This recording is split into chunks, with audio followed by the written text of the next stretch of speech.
जय शिवराय अध्यक्ष महोदय, सबसे पहले मैं महात्मा ज्योतिराव फुले को अभिवादन करना चाहूंगा, कारण महात्मा फुल्यांनी लिहिलेला शेतकऱ्याचा असूड हा सरकारच्या अनेक धोरणांवर ओढण्याची आता वेळ आलेली। अध्यक्ष महोदय, जहां देश की 2/3 आबादी खेती पर निर्भर है, वही खेती के लिए आवंटन है मात्र 3.1%। मार्केट इंटरवेंशन स्कीम हो या फिर प्राइस सपोर्ट स्कीम हो, उसके लिए आवंटन है 0। प्रधानमंत्री फसल बीमा योजना में कटौती है 23%। अध्यक्ष महोदय, माननीय प्रधानमंत्री जी ने महाराष्ट्र में आकर किसानों को गारंटी दी थी सोयाबीन को 6,000 रुपए प्रति क्विंटल दाम देने की, लेकिन एमएसपी मिली 4,800 और उसमें भी एमएसपी पर जो खरीद हुई वो खरीद है मात्र 20%।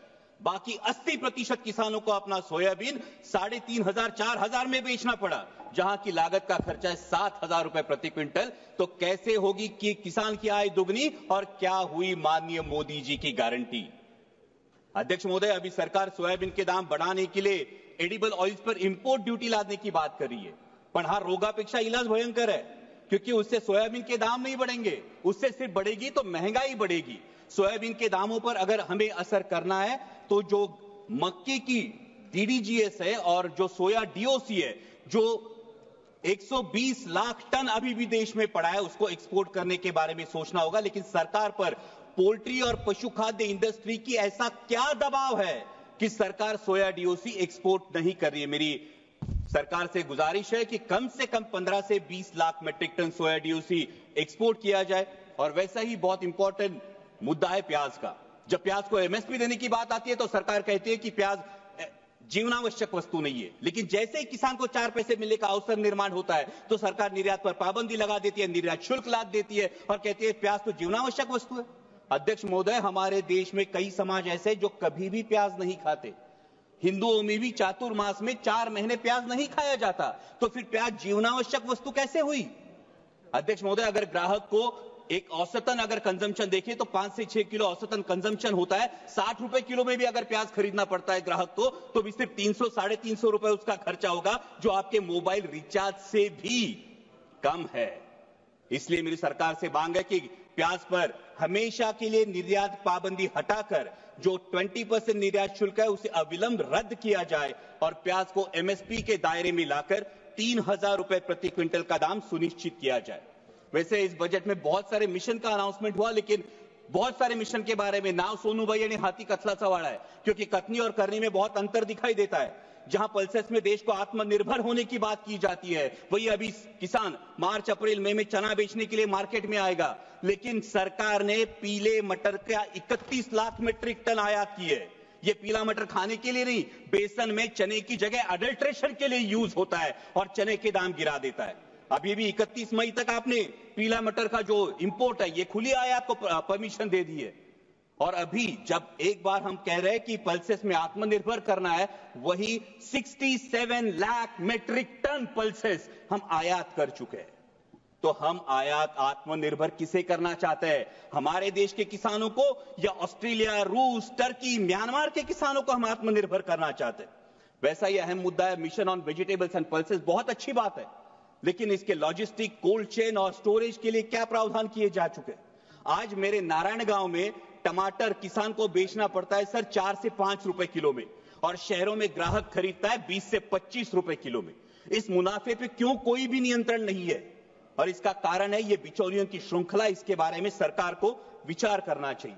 वैसा ही अहम मुद्दा है प्रधानमंत्री फसल बीमा योजना, जो योजना बार बार किसानों के लिए कम और बीमा कंपनियों के लिए ज्यादा फायदेमंद साबित हो रही है। इस साल का प्रीमियम है सर 10,000 करोड़। बीमा कंपनियों को जो प्रीमियम मिला है वो है 10,000 करोड़ का, और नुकसान भरपाई का जो भुगतान है वो है मात्र 680 करोड़, 7% से भी कम। और सभी नियम सिर्फ किसानों के लिए। बीमा कंपनियां तो कोई नियम फॉलो ही नहीं करती। इसका मतलब योजना किसानों के लिए, पैसा सरकार का यानी टैक्स पेयर का, और भला हो रहा है बीमा कंपनियों का। इसे मराठी में कहते हैं आंधळ दळते आणि कुत्र पीठ खाते। और एक बहुत अहम मुद्दा है, महाराष्ट्र की महायुति सरकार में सत्ता में आने से पहले किसानों से वादा किया था ऋण माफी का। सरकार के इस आश्वासन की वजह से किसान अब ऋण माफी की तरफ आस लगाए बैठे हैं, और मार्च एंड होने की वजह से बैंक किसानों के पीछे रट लगाई है। आज महाराष्ट्र में हर दिन 7 किसान आत्महत्या कर रहे हैं। क्या कृषि प्रधान देश के लिए ये सम्मानजनक बात है? और अंत में 2 ही मुद्दे सर।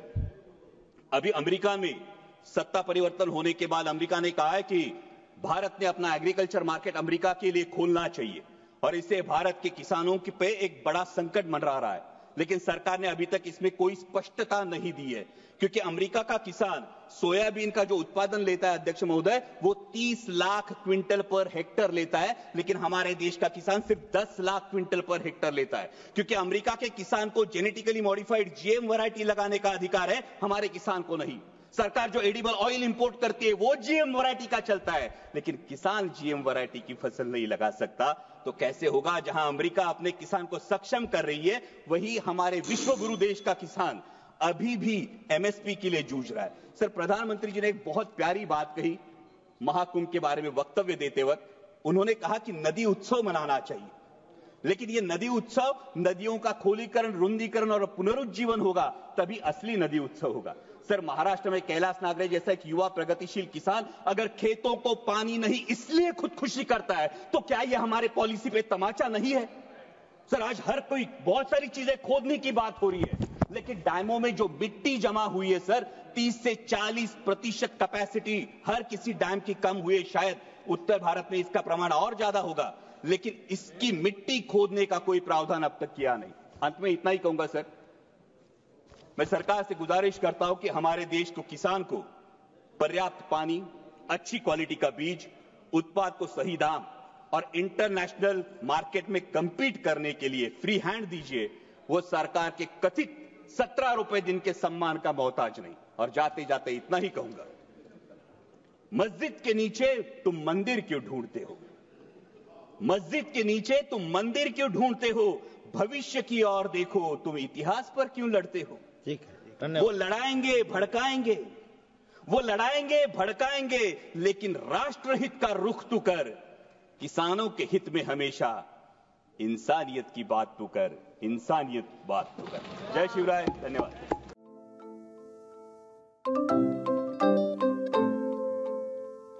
नवनवीन आणि ताज्या घडामोडींसाठी आज 24 तास सबस्क्राईब करा। त्याचबरोबर बेल आयकॉनवर क्लिक करा आणि मिळवा आमच्या बातम्यांच्या नोटिफिकेशन्स। तसेच आज 24 तासची प्रत्येक बातमी आपल्याला कशी वाटली हे कळवा, लाईक करून, कमेंट करून आणि आमच्या बातम्या शेअर सुद्धा करा।